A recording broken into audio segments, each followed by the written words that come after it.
perjanjian kerja. Oke, disimak baik-baik ya. Yang pertama akan kita bahas adalah materi genetika. Coba kalian perhatikan gambar ya. Di situ ada nukleus, sel yang di dalamnya ada nukleus atau inti sel.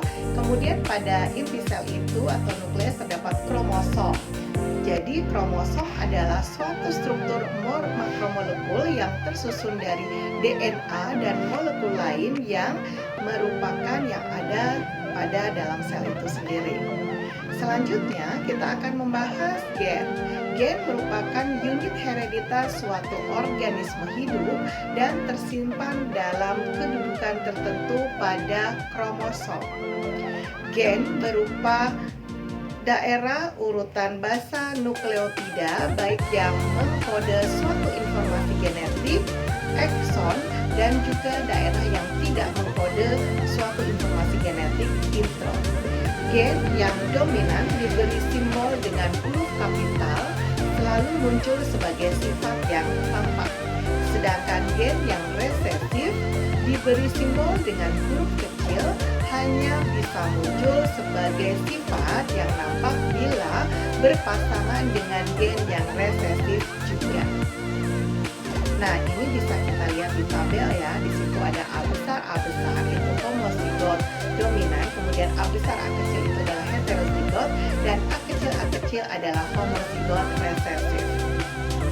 Sebuah alel adalah salah satu bentuk varian gen pada lokus tertentu atau lokasi pada suatu kromosom. Alel berbeda menghasilkan variasi dalam pewarisan sifat seperti warna rambut, warna mata, atau golongan darah. Nah, di sini menggambarkan adanya variasi gen untuk warna mata pada Drosophila atau lalat buah. Di sini bisa dilihat dari gambar bahwa mata merah itu dominan, ada yang resesif itu adalah mata putih dan itu terpaut pada kromosom seks yang X. Selanjutnya kita akan membahas tentang DNA, deoksiribonucleic acid. DNA adalah suatu polimer yang dibangun dari 4 jenis monomer yang berbeda yang dinamakan dengan nukleotida. DNA merupakan suatu polimer nukleotida berupa rantai ganda yang berpilin disebut sebagai double helix. Molekul nukleotida terbentuk dari yang pertama gula ribosa atau deoksiribosa, yang kedua basa nitrogen, dan yang ketiga adalah gugus fosfat. Basa nitrogen terdiri atas purin, adenin, dan guanin, dan pirimidin, sitosin, dan timin. A itu selalu berpasangan dengan T, sedangkan G selalu berpasangan dengan C atau S. Nah, ini bisa kalian lihat gambar ya. Di sini ada satu nukleotida yang terdiri dari fosfat, kemudian ada deoksiribosa atau gula pentosa, dan kemudian ada basa nitrogen yang saling berpasangan. Fungsi dari DNA yang pertama adalah menyampaikan informasi genetik.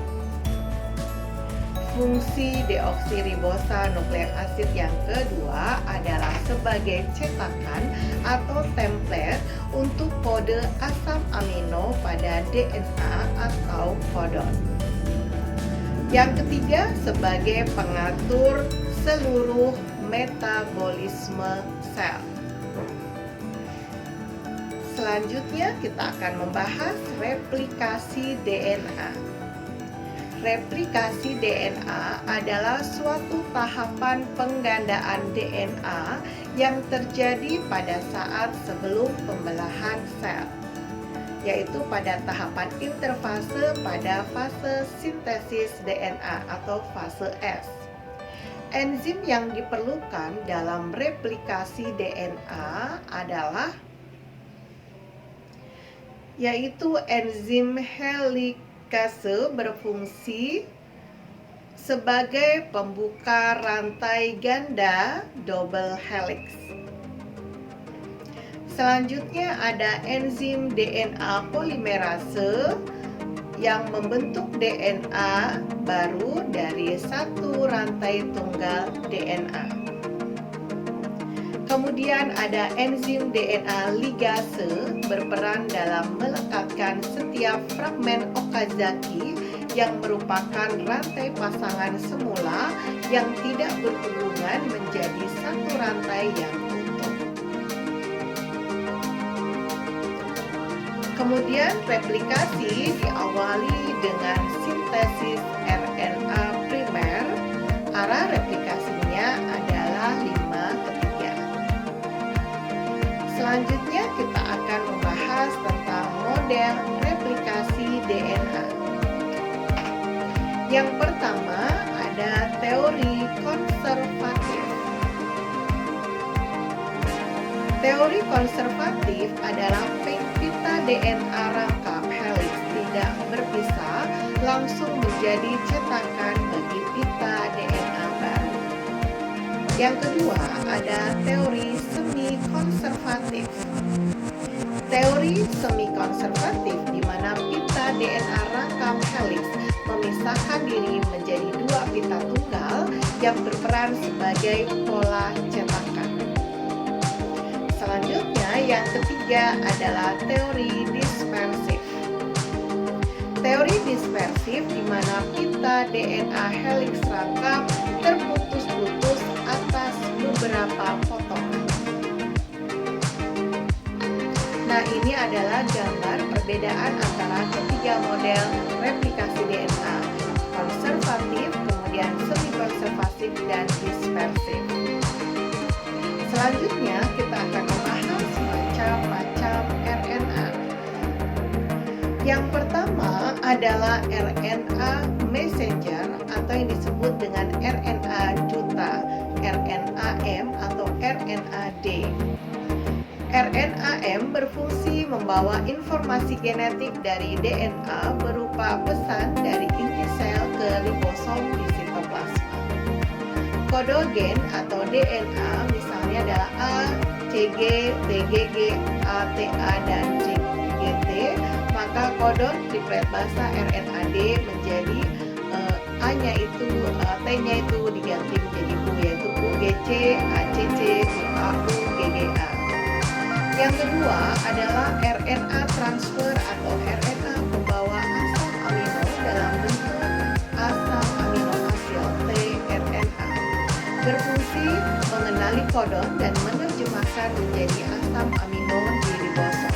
Penerjemah kode pada mRNA adalah tRNA, dikenal dengan nama transkripsi. Urutan basa nitrogen pada RNA-T atau RNA transfer disebut sebagai antikodon. Yang ketiga adalah ribosom RNA atau RNA-M berfungsi sebagai tempat pembentukan protein. Oke, demikian tadi materi tentang substansi genetika. Selanjutnya kita akan membahas sintesis protein modul 4 PPPK Biologi. Jangan lupa like, share, dan subscribe ya. Terima kasih. Wassalamualaikum warahmatullahi wabarakatuh.